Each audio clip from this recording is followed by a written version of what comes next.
ونصلي على رسوله الكريم أما بعد فأعوذ بالله من الشيطان الرجيم بسم الله الرحمن الرحيم إنا نحن نزلنا الذكر وإنا له لحافظون صدق الله العلي العظيم.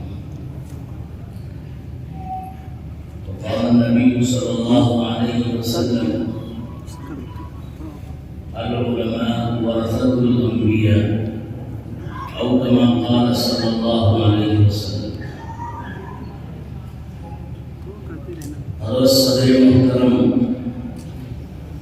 حضرات اساتذہ کرام علماء اعظام بزرگوں اور دوستوں اور عزیز طلباء، جامعہ عربیہ امدادیہ مراد آباد میں آج کی یہ تقریب ختم بخاری شریف کے موقع پر منعقد ہو رہی ہے. میرے لیے یہ بڑی سعادت اور خوشی کی بات ہے کہ آج مجھے بھی یہاں حاضری کا موقع مل رہا ہے کہ میں بھی اس عظیم دینی درسگاہ کا ایک طالب علم رہا ہوں اور ہوں. یہ میری بھی مادر علمی 4 سال تک میں نے جامعہ عربیہ امدادیہ مراد آباد میں کوشش کی ہے، اپنے اکابر اساتذہ کرام سے استفادہ کیا ہے. وہ سارے اساتذہ کرام آج یاد آ رہے ہیں اور ان کے احسانات آنکھوں کے سامنے. ہم سب کے بزرگ اور محسن حضرت مولانا محمد باقر حسین صاحب، محتمم جامعہ عربیہ امدادیہ مراد آباد دارالعلوم اسلامیہ بستی، حضرت مولانا معین الدین صاحب شیخ الحدیث جامعہ عربیہ امدادیہ، حضرت مولانا محمد سجاد صاحب، حضرت مولانا مفتی انعام اللہ صاحب، حضرت مولانا نثار احمد صاحب، حضرت مولانا معاذ الاسلام صاحب سنبھلی. یہ سب وہ اکابر اساتذہ کرام ہیں جن کے سامنے اس ناچیز نے زانو تلمس طے کیا، اور یہ انہی کا فیض ہے کہ آج یہ اپنی آپ حضرات کے سامنے. اللہ تبارک و تعالی سب کے درجات بلند فرمائے. جو اساتذہ حیات ہیں اللہ تبارک و تعالی صحت و عافیت کے ساتھ ان کی حیات دراز ہو. حضرت مولانا ڈاکٹر اسجد صاحب ندوی قاسمی دامت برکاتہ کا شکر گزار ہوں کہ انہوں نے اس موقع پر ناچیز کو بھی یاد فرمایا اور آپ سبھی حضرات سے ملاقات کا موقع ملا. ختم بخاری کے موقع پر حضرت مولانا اسجد صاحب نے نہایت شاندار خطاب بھی فرمایا. ان کے خطاب سے ہی میں اپنی بات آگے بڑھاتا ہوں کہ بخاری شریف کی تکمیل کے موقع پر جو پیغام ہم سب کو ملتا ہے وہ ہے اخلاص اور اتباع سنت، کہ ہم ہر کام اخلاص کے ساتھ کریں اور نبی اکرم صلی اللہ علیہ وسلم کی سنتوں کی اتباع ہمارے پیش نظر کریں. آپ حضرات جانتے ہیں بخاری شریف قرآن کریم کے بعد سب سے مقدس کتاب ہے، سب سے معتبر کتاب ہے، اور بخاری شریف کی معتبریت یا مقبولیت میں انہی دونوں چیزوں کا سب سے زیادہ اثر ہے. کہ امام بخاری علیہ الرحمن نے بخاری شریف کی تعریف میں بے پناہ اخلاص اور اتباع سنت کا جذبہ پیش نظر رکھا ہے۔ امام بخاری علیہ الرحمن بخاری شریف جب مرتب فرما رہے ہیں تو جب بھی کسی حدیث کو کتاب میں لکھنا ہوتا ہے تو وہ پہلے غسل کرتے، 2 رکعت نماز پڑھتے، پھر استخارہ فرماتے، اس کے بعد وہ حدیث کتاب میں نقل فرماتے۔ تو اتنے اہتمام اور اتنے اخلاص کے ساتھ جو کتاب انہوں نے لکھی، اللہ تبارک و تعالی نے اسے بے پناہ مقبولیت عطا فرمائی۔ ایک دفعہ انہوں نے خواب میں دیکھا کہ نبی اکرم صلی اللہ علیہ وسلم کے سامنے پنکھا چل رہے ہیں، تو اس کی تعبیر یہ بتائی گئی کہ حضور اکرم صلی اللہ علیہ وسلم کی صحیح احادیث کی اشاعت کریں گے، اور وہ لوگ جو موضوع اور غلط حدیثوں کو نبی پاک صلی اللہ علیہ وسلم سے منسوخ کر دیں گے، ان کے بارے میں صحیح صورتحال امت کو بتائیں۔ اسی طرح ایک صاحب نے یہ خواب دیکھا، سرکار دو عالم صلی اللہ علیہ وسلم تشریف لے جا رہے، جہاں آپ قدم مبارک جہاں سے اٹھاتے ہیں، امام بخاری علیہ الرحمن کا قدم وہیں پر پڑتا ہے۔ تو اس کی یہ تعبیر لی گئی کہ امام بخاری علیہ الرحمن نبی اکرم صلی اللہ علیہ وسلم کی بے پناہ اتباع کا جذبہ رکھتے ہیں اور اتباع کریں۔ تو اللہ تبارک و تعالی نے کتاب کو مقبولیت اتنی عطا فرمائی کہ قرآن کریم کے بعد سب سے مقدس کتاب ہے، اور قرآن کریم کے بعد سب سے زیادہ مقبولیت بھی اسی کتاب کو حاصل۔ اللہ تبارک و تعالی نے دین کی بنیاد 2 چیزوں پر رکھی ہے، قرآن اور حدیث۔ نبی پاک صلی اللہ علیہ وسلم نے فرمایا ترکت فیکم امرین لن تضلوا ما تمسکتم بہما، میں 2 چیزیں چھوڑ کر جا رہا ہوں، جب تک تم ان دونوں چیزوں کو مضبوطی سے تھامے رہو گے تم بھٹک نہیں سکتے، تم گمراہ نہیں ہو سکتے۔ پہلی چیز قرآن کریم اور دوسری چیز احادیث نبویہ ہے۔ یہ 2 چیزیں دین کی بنیاد اور دین کی اصل ہے۔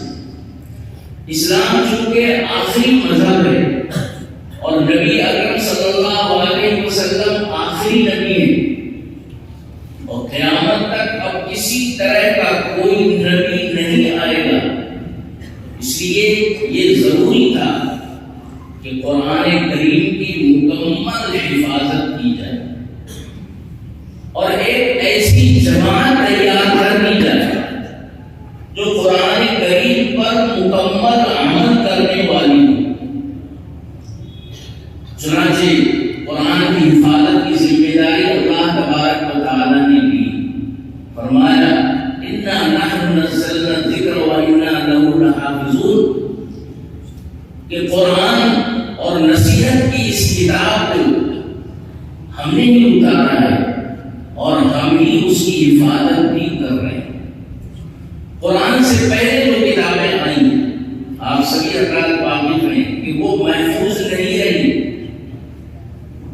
لیکن اسلام چونکہ قیامت تک کے لیے تھا، اس لیے ضروری تھا کہ قرآن کریم کی مکمل حفاظت ہو۔ قرآن کریم جس طرح نازل ہوا ہے اسی طرح قیامت تک محفوظ رہے، اس لیے اللہ تبارک و تعالی نے قرآن کریم کی حفاظت کا وعدہ فرمایا، اور اللہ تبارک و تعالی حفاظت فرما بھی رہے۔ یہ احادیث نبویہ یہ بھی قرآن کا بیان ہے، قرآن کی تفسیر ہے، قرآن کی وضاحت ہے۔ جب بھی کوئی آیت نبی اکرم صلی اللہ علیہ وسلم پر اترتی تھی تو اس سے متعلق کچھ ضروری مضامین اللہ تبارک و تعالی نبی اکرم صلی اللہ علیہ وسلم کے دل میں القاء فرماتے۔ جب ضرورت پڑتی حضور صلی اللہ علیہ وسلم ان مضامین کو صحابہ کے سامنے بیان کرتے۔ تو یہ حدیثیں قرآن کا بیان ہے، قرآن کی تفسیر ہے، اور قرآن کریم ان حدیثوں کے بغیر سمجھ میں نہیں آ سکتا۔ قرآن کریم سمجھنے کے لیے ان احادیث کو بھی سمجھنا ہوگا، ان کا پس منظر جاننا ہوگا، کن حالات میں یہ حدیثیں بیان کی گئی ہیں وہ یاد رکھنا ہوگا۔ قرآن کریم میں اللہ تبارک و تعالیٰ نے جگہ جگہ فرمایا ہے نماز قائم کرو، زکوٰۃ دیتے رہو، مگر نماز کی ساری تفصیلات قرآن کریم میں نہیں۔ زکوٰۃ ادا کرنے کے تمام مسائل قرآن میں نہیں ہیں۔ حج سے متعلق ساری تفصیلات قرآن کریم میں نہیں ہیں، بلکہ ضروری باتیں قرآن میں بیان کی گئی ہیں، باقی اور تفصیلات نبی پاک صلی اللہ علیہ وسلم نے احادیث میں بیان کی۔ اس لیے صرف قرآن کریم سے دین پر عمل نہیں کیا جا سکتا، صرف قرآن کریم سے دین کو سمجھا بھی نہیں جا سکتا۔ قرآن سمجھنے کے لیے احادیث کی بھی ضرورت ہے۔ احادیث سمجھنے کے لیے نبی اکرم صلی اللہ علیہ وسلم کے پہلے شاگرد جو صحابہ کرام ہیں ان کے بارے میں جاننا ضروری ہے، ان کے بارے میں صحیح فکر اور عقیدہ رکھنا ضروری ہے، ان کو معتبر اور حجت ماننا ضروری ہے کہ صحابہ کرام کے ذریعے ہی یہ قرآن ہم تک پہنچا ہے، یہ حدیثیں ہم تک پہنچی ہیں، یہ دین کے مسائل ہم تک پہنچے ہیں۔ اگر ہم صحابہ ہی کو نہیں مانیں گے تو قرآن پر بھی اعتبار نہیں رہے گا، احادیث سے بھی اعتبار اٹھ جائے گا۔ اس لیے قرآن کریم کو سمجھنا بھی ضروری ہے، احادیث مبارکہ کو سمجھنا بھی ضروری ہے، احادیث پر عمل بھی ضروری ہے، اور صحابہ کرام رضوان اللہ علیہم اجمعین کے بارے میں صحیح عقیدہ رکھنا بھی ضروری ہے۔ ایک حدیث پاک میں نبی اکرم صلی اللہ علیہ وسلم نے ارشاد فرمایا کہ یہود میں 71 فرقے ہوئے، عیسائیوں میں 72 فرقے ہوئے، اور مسلمانوں میں 73 فرقے ہوں گے۔ ان میں سے ایک فرقہ جنت میں جائے گا، باقی 72 فرقے جو ہوں گے وہ گمراہ ہوں گے، وہ جنت میں نہیں جائے۔ صحابہ کرام نے نبی اکرم صلی اللہ علیہ وسلم سے دریافت کیا کہ یا رسول اللہ وہ فرقہ ناجیہ، وہ فرقہ جو جنت میں جائے گا وہ کون سا؟ سرکار دو عالم صلی اللہ علیہ وسلم نے فرمایا ما انا علیہ و اصحابی، وہ فرقہ جو اس راستے پر چلے جس راستے پر میں ہوں اور جس راستے پر میرے صحابہ، جو میرے اور میرے صحابہ کے راستے پر چلے۔ حضور کا راستہ اور صحابہ کا راستہ کیا ہے؟ علامہ ابن تیمیہ فرماتے ہیں کہ حضور کے راستے سے مراد قرآن کریم ہے، اور نبی پاک صلی اللہ علیہ وسلم کی سنتیں، اور صحابہ کے راستے سے مراد ہے اجماع، یعنی دین کی وہ بات جس پر صحابہ کرام متفق ہوں، وہ بھی دین کی بات ہوتی ہے، صحیح ہوتی ہے، اور صحابہ کے مطابق بھی زندگی گزارنا چاہیے۔ تو قرآن، حدیث اور نبی پاک صلی اللہ علیہ وسلم کے صحابہ کرام، کیونکہ یہ صحابہ کرام ہی ہیں جنہوں نے ایسی ایسی قربانیاں دی ہیں جس کی کوئی نظیر پیش نہیں کی جا سکتا۔ نبی پاک صلی اللہ علیہ وسلم کی مدد کے لیے، قرآن پڑھنے اور سیکھنے اور اس پر عمل کے لیے، احادیث سیکھنے اور احادیث پر عمل اور اس کی دعوت کے لیے بے پناہ قربانیاں حضرات صحابہ نے دی ہیں۔ اس لیے صحابہ کے بغیر دین پر عمل پورے طور پر نہیں ہو سکتا۔ اس لیے دین پر عمل کے لیے دو تین چیزوں کی ضرورت ہے۔ پہلی چیز اللہ کا خوف اور تقویٰ، ہمارے دلوں میں اللہ کا خوف ہو، اللہ کا تقویٰ ہو کہ اللہ نے ہمیں پیدا کیا ہے، اللہ ہمارا خالق ہے، اللہ ہمارا رازق ہے، اللہ تبارک و تعالیٰ کی ساری نعمتیں ہم کو دینے والا ہے۔ جتنی نعمتیں ہیں وہ سب اللہ نے دی ہیں، اور جس نعمت کو بھی اللہ چاہے وہ دے کر اسے لے بھی سکتا ہے۔ ساری نعمت دینے والا جو اللہ ہے اسی کی عبادت ہونی چاہیے، اسی سے مرادیں مانگنی چاہیے۔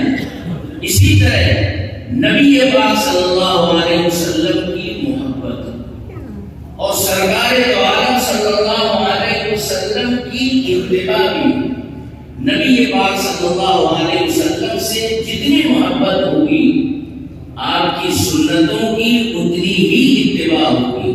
تو آپ سے محبت بھی ہو، آپ سے منسوب ہر چیز سے محبت ہو، اور سرکار دو عالم صلی اللہ علیہ وسلم کی ایک ایک سنت سے ہمیں پیار ہو، اس پر عمل کرنے کا جذبہ۔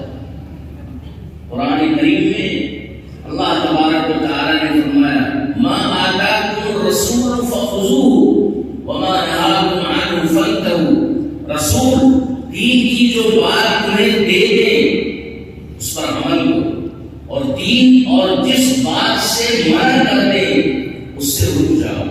تو اصل دین نبی پاک صلی اللہ علیہ وسلم کی اتباع ہے، آپ کی سنتوں پر عمل ہے۔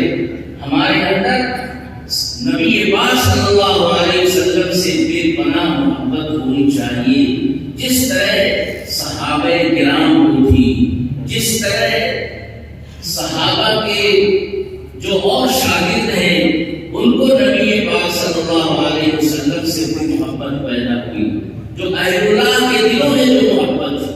تو اصل چیز سرکار دو عالم صلی اللہ علیہ وسلم کی اتباع اور آپ کی محبت ہے۔ ایک ایک بات کو معلوم کر کے ہم اس پر عمل کریں، اور اتباع کا مطلب یہ ہے کہ دین پر سچے طریقے پر عمل کریں۔ دین چند چیزوں کا نام، پہلی بات تو یہ ہے کہ ہمارے عقیدے درست ہوں، ہم یہ عقیدہ رکھیں کہ اللہ تبارک و تعالیٰ ہی خالق ہے، اللہ ہی مالک ہے، اللہ ہی رازق ہے، اللہ ہی اولاد دیتا ہے، اللہ ہی نعمتیں دیتا ہے، اللہ تعالیٰ ہی نعمتیں دے کر لے بھی سکتا ہے، اللہ تبارک و تعالیٰ ہی عزت دیتا ہے، اللہ تعالیٰ ہی ذلت دیتا ہے، اللہ تبارک و تعالیٰ ہی روزی دیتا ہے، اللہ ہی دولت دیتا ہے، ساری چیزیں دینے والا اللہ ہے۔ اور جو چیز بھی اللہ نے دی ہے اگر وہ چاہے فوراً لے سکتا ہے۔ دنیا کی کوئی طاقت نہ کوئی چیز اللہ کے بغیر دے سکتی ہے اور نہ لے سکتی ہے۔ تو پہلی بات یہ ہے کہ ہمارا عقیدہ یہ ہونا چاہیے۔ دوسری بات یہ ہے کہ جو احکام ہیں ان میں کچھ عبادتیں ہیں، کچھ اخلاق ہیں، کچھ تجارت وغیرہ کا مسئلہ ہے، اسی طرح معاشرت ہے۔ عبادت بھی ہم اللہ کی کریں، نماز پڑھنا عبادت ہے، روزہ رکھنا عبادت ہے، قرآن کی تلاوت کرنا عبادت ہے، حج کرنا عبادت ہے۔ تو یہ عبادتیں ہیں جو اللہ کو خوش کرنے کے لیے کی جاتی ہیں۔ اور دین دو چیزوں کا نام ہے، ایک اللہ تبارک و تعالیٰ کے حق کو ماننا، اور ایک بندوں کے ایک دوسرے پر جو حقوق دین بس یہ دو چیزوں کا نام ہے۔ اب عبادت ہے، نماز ہے، روزہ ہے، حج ہے، زکوٰۃ ہے، صدقہ ہے، خیرات ہے، یہ سب اللہ کے حق۔ تو اللہ نے جو احکام دیے ہیں اپنے لیے ان کو بھی مانا۔ اسی طرح بندے ایک دوسرے کے ساتھ رہتے ہیں، ان کا بھی ایک دوسرے پر حق ہوتا ہے۔ ماں باپ کا حق سب سے زیادہ ہے، اسی طرح بھائی بہنوں کا حق، رشتے داروں کا حق، پڑوسیوں کا حق، اساتذہ کا حق ہے، شاگردوں کا حق ہے۔ یہ بندوں کے حقوق ہیں۔ تو کامل مومن وہ ہے جو اللہ کا حق بھی ادا کرے اور بندوں کا حق بھی ادا کرے۔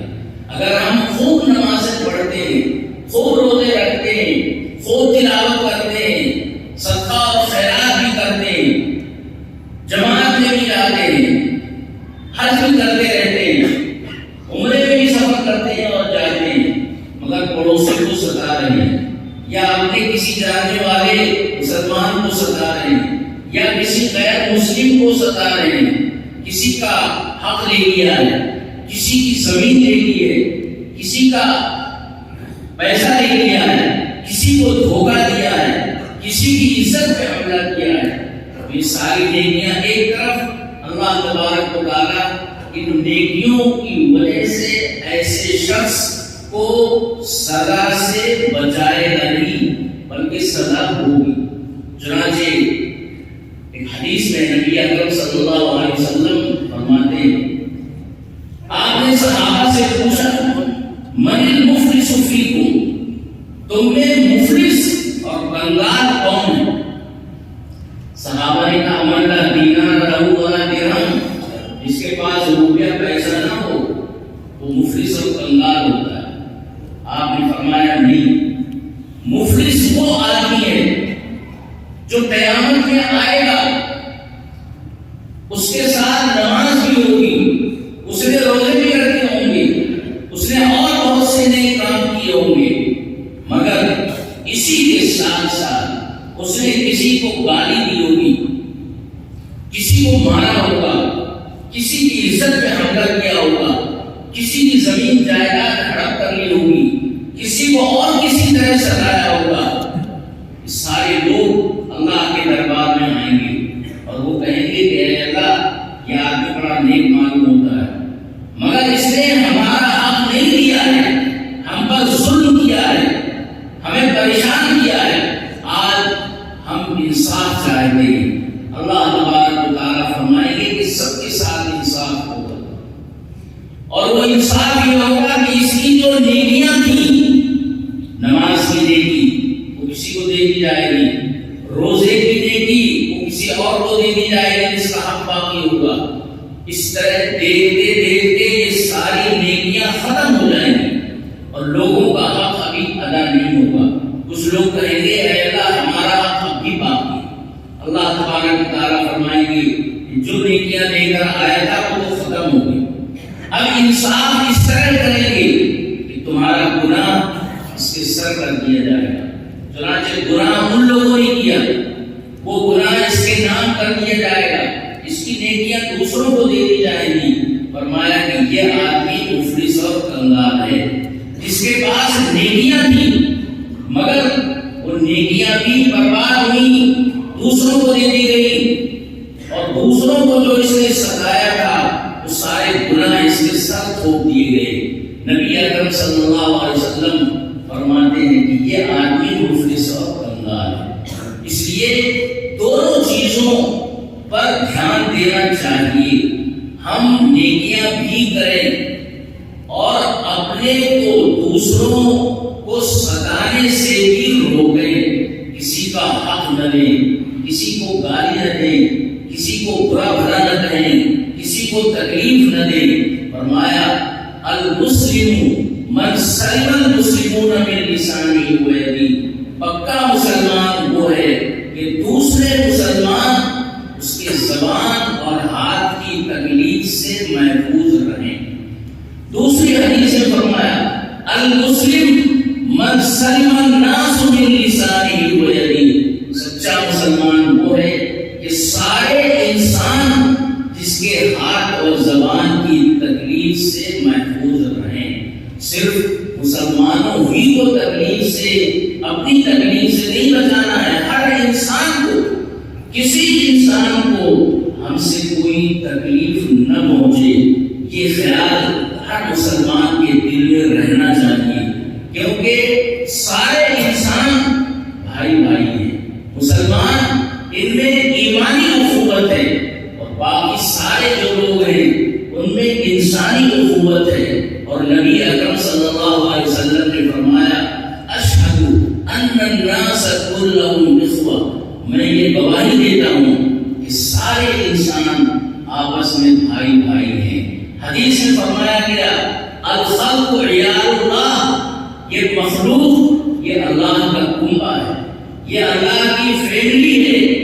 مطلب یہ ہے کہ اللہ تعالیٰ تو بیوی بچوں والے نہیں ہیں، لیکن اللہ کو اپنے بندوں سے اتنی محبت ہے جتنی محبت ایک فیملی کے بڑے کو اپنے بچوں اور فیملی ممبرس کے ساتھ ہوتی ہے۔ اس لیے فرمایا کہ اللہ تبارک و تعالیٰ یہ مخلوق یہ اللہ کا کنبہ ہے، اور اللہ کے نزدیک سب سے اچھا وہ ہے جو اس کے کنبے کے ساتھ اچھا سلوک اور ویوہار کرے۔ اس لیے ہر انسان کے ساتھ اچھے اخلاق سے پیش آنا ضروری ہے۔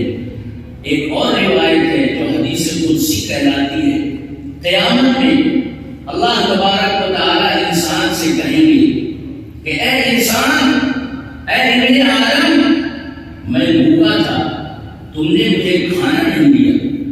وہ کہے گا کہ اللہ آپ تو ساری دنیا کو کھلانے والے ہیں، آپ کہاں سے بھوکے ہو سکتے ہیں؟ تو اللہ تعالیٰ فرمائیں گے کہ تیرا فلاں پڑوسی، تیرا فلاں جاننے والا بھوکا تھا، تم جانتے تھے مگر تم نے اس کے کھانے کا انتظام نہیں کیا۔ اگر تم نے اسے کھانا دیا ہوتا تو میں وہاں ہوتا اور تمہاری اس عمل سے میں خوش ہوتا۔ میں پیاسا تھا، تم نے مجھے پانی نہیں دیا، مجھے لباس کی ضرورت تھی، تم نے مجھے لباس نہیں دیا۔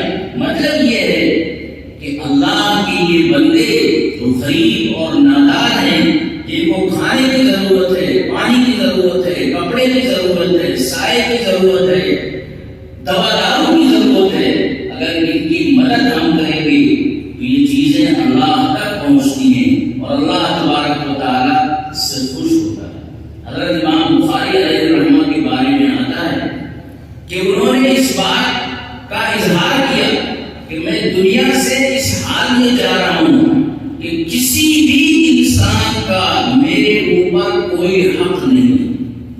کل قیامت میں کوئی آدمی یہ نہیں کہہ سکتا امام بخاری آپ بہت بڑے امام تھے لیکن آپ نے مجھے ستایا ہے، آپ نے میرا یہ پیسہ لیا ہے، آپ نے میری یہ زمین لی ہے۔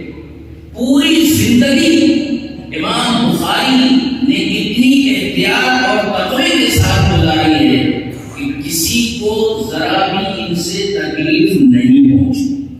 کسی بھی امام بخاری نے زندگی پر ہمت بھی نہیں کی، برائی بھی نہیں کی۔ امام بخاری علیہ الرحمہ نے اس بخاری شریف میں جو حدیثیں جمع کی ہیں اس کے بارے میں فرمایا کہ ان احادیث پر ان کا عمل بھی، تو ساری حدیثیں جو بخاری میں ہیں بخاری امام بخاری نے دوسروں کے لیے نہیں لکھی بلکہ امام بخاری علیہ الرحمہ نے ان احادیث پر خود بھی عمل کیا۔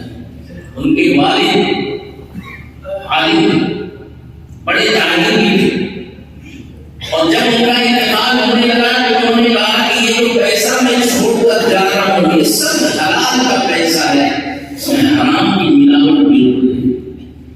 امام بخاری جیسا آدمی امام بخاری جب بنتا ہے جب اس کے والد تقویٰ اور طہارت کا اتنا اہتمام کریں کہ ساری زندگی جو تجارت کی اس میں ذرا بھی حرام یا ناجائز سے ملاوٹ نہیں، ساری زندگی حلال پیسہ کمایا۔ وہ حلال پیسہ امام بخاری کے پاس آیا، اس کو دیکھ کر زندگی بھر وہ ادھر ادھر سفر کرتے رہے، حدیثیں جمع کرتے رہے، حدیثیں لکھتے رہے، حدیثوں پر عمل کرتے رہے، تو حلال پیسے کی یہ برکت۔ پھر ان کی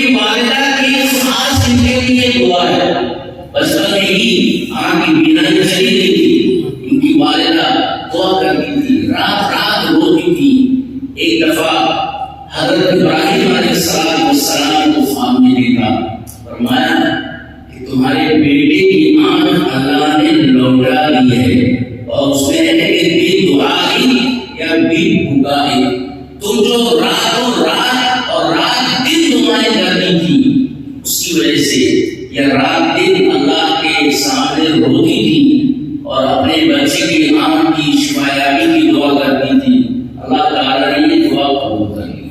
تو والدین کی دعا اولاد کے حق میں قبول ہوتی ہے۔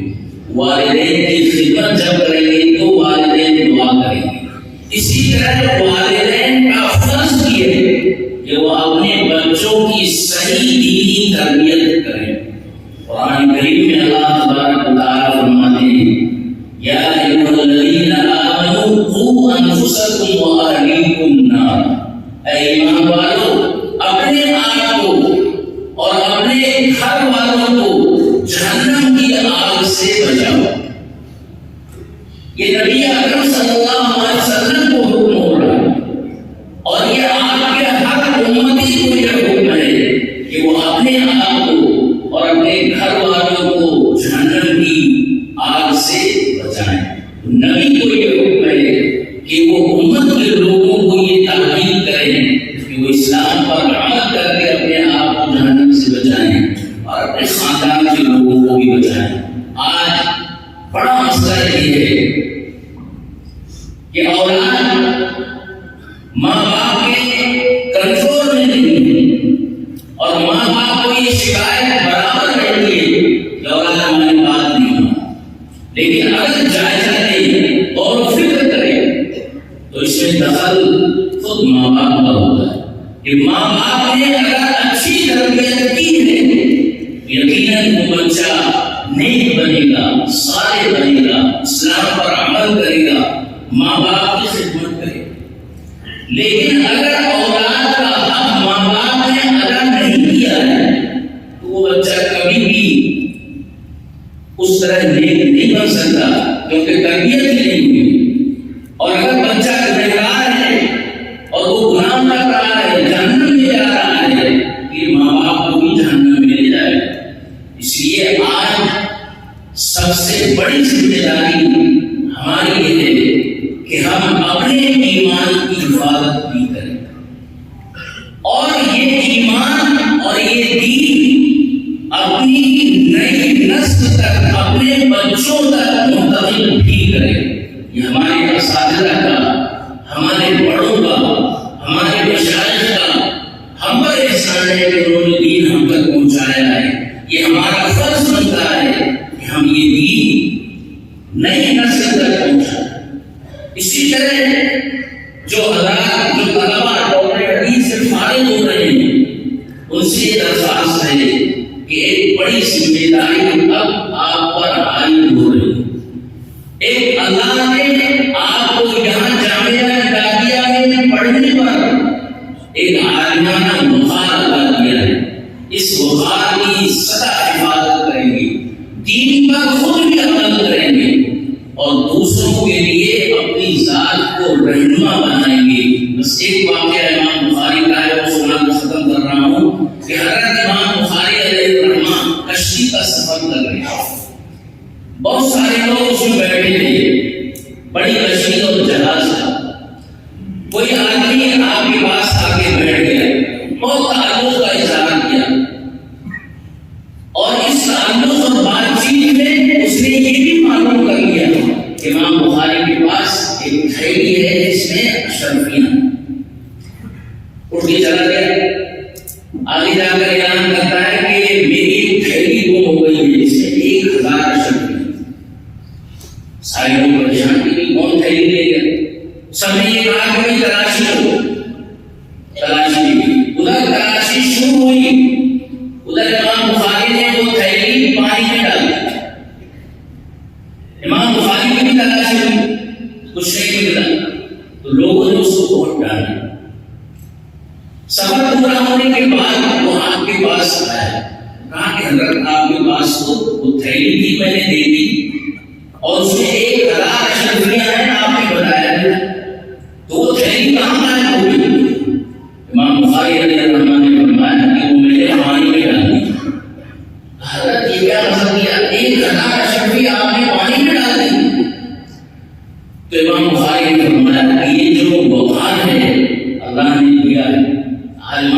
وقار، محدثانہ وقار، یہ جو وقار اللہ نے دیا ہے یہ ایسے ہی نہیں بنا ہے۔